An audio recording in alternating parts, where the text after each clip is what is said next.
சின்ன மருமகள்ல அடுத்து என்ன நடக்க போகுதுன்னு வாங்க பார்க்கலாம். போஸ் பண்ண சில அயோக்கியத்தனங்கள்லாம் வெளிவந்தா நல்லா இருக்கும்னு நினைக்கிறவங்க இந்த வீடியோவை லைக் பண்ணிக்கோங்க. இங்கே சன்னாசிக்கு பார்த்தா போலீஸ் ஸ்டேஷன்ல இருந்து ஃபோன் வருது. என்ன ஏதுன்னு கேட்டு சன்னாசி கேட்டுக்கிட்டு இருக்காரு. அப்போதான் போலீஸ்காரங்க சொல்றாங்க, நீங்க கொஞ்சம் ஸ்டேஷனுக்கு வாங்க சார், பேசணும் அப்படின்னு சொல்லிட்டு சன்னாசி கிட்ட சொன்னதும், சரி என்ன விவரணுமே தெரியலையே, சரி போயிட்டு வந்துடும் அப்படின்னு சொல்லிட்டு சன்னாசி போலீஸ் ஸ்டேஷன் கிளம்பிக்கிட்டு இருக்காரு. அப்பதான் ஈஸ்வரி, என்னங்க இப்போதான் வந்தீங்க, அதுக்குள்ள எங்கே கிளம்பிக்கிட்டு இருக்கீங்க அப்படின்னு சொல்லிட்டு ஈஸ்வரி கேட்கவும், போலீஸ் ஸ்டேஷன்ல இருந்து ஃபோன் வந்திருக்கு, என்ன விவரம் கேட்டாலும் சொல்ல மாட்டேன்றாங்க, ஆனா நம்ம குடும்ப விவகாரம் தான் சொல்றாங்க, அதான் என்னன்னு போய் கேட்டு வந்துடுறேன் அப்படின்னு சொல்லிட்டு சன்னாசி சொன்னதும், இங்கே போலீஸ் ஸ்டேஷன்ல வந்து சன்னாசி கேட்டுக்கிட்டு இருக்காரு. என்ன சார் என்ன விஷயம் அப்படின்னு சொல்லிட்டு கேட்கவும், அன்னைக்கு உங்க வீட்டுக்கு கட்சி தலைவர் வந்திருந்தாருல, அப்ப கூட உங்க வீட்டுல பட்டாசு வெடிக்கும் போது அதுல வெடிகுண்டு கலந்திருந்தா தகவல் வந்துச்சுல, அதை பத்தி உங்ககிட்ட விசாரிக்கணும் அப்படின்னு சொல்லிட்டு சன்னாசியை கேட்கும்போது, ஆமா சார், நாங்க கூட விசாரிக்க சொல்லியிருந்தோம், அது யாரு என்னன்னு கண்டுபிடிச்சிட்டீங்களா அப்படின்னு சொல்லிட்டு சன்னாசி கேட்கல, அதெல்லாம் கண்டுபிடிச்சிட்டோம், அது உங்க வீட்டு ஆளுக தான் அப்படின்னு சொல்லிட்டு இங்க போலீஸ் ஸ்டேஷன் சொன்னதும், யாரு சார் யாரு, எங்க வீட்டுல யார் இந்த வேலையை பார்த்தா அப்படின்னு சொல்லிட்டு சன்னாசி கேட்டதோ, உங்க வீட்டுல இருக்கிற போஸ் தான், உங்க மகன் தான் அப்படின்னு சொல்லிட்டு போலீஸ்காரர் சொன்னதும், இதை கேட்டதும் பார்த்தா சன்னாசிக்கு ரொம்ப அதிர்ச்சி ஆயிடுது. என்ன சார் சொல்றீங்க அப்படின்னு சொல்லிட்டு சன்னாசி கேட்டதும், ஆமா நாங்க விசாரிச்சு பார்த்துட்டோம், விசாரிச்சு பார்த்ததுல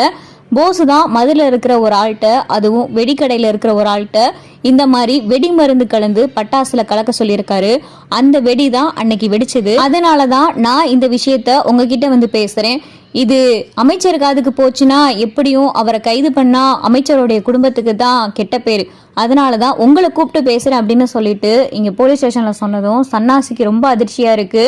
இவன் தான் இந்த கேடுகட்ட வேலையெல்லாம் பார்த்துருக்கானா அப்படின்னு சொல்லிட்டு சன்னாசிக்கு ஒரே பதட்டமாகவும் இருக்கு. சரி சார், இதை என்ன பண்ண போறீங்க அப்படின்னு சொல்லிட்டு சன்னாசி கேட்டதும், நீங்க அமைச்சர்கிட்ட இதை பத்தி பேசிட்டு நீங்க அதோடைய முடிவை சொல்லுங்க, நாங்க அதுக்கு தகுந்த மாதிரி ஆக்ஷன் எடுக்கிறோம் அப்படின்னு சொல்லிட்டு இங்க போலீஸ் ஸ்டேஷன்லயும் சொன்னதும்,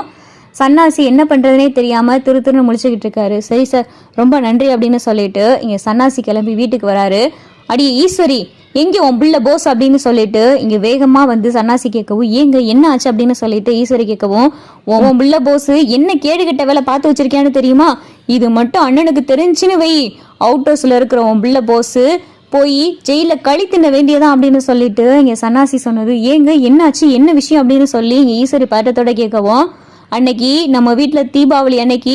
வெடிகுண்டு பட்டாசோட சேர்ந்து வெடிச்சிச்சே, ஞாபகம் இருக்கா அப்படின்னு சொல்லிட்டு சன்னாசி கேட்டதும், ஆமா அதுக்கு என்ன இப்ப அப்படின்னு சொல்லிட்டு ஈஸ்வரி கேட்கவும், அதுக்கு என்ன இப்பவா, அந்த வேலையை பார்த்ததே உன் பிள்ளை போசு தான்,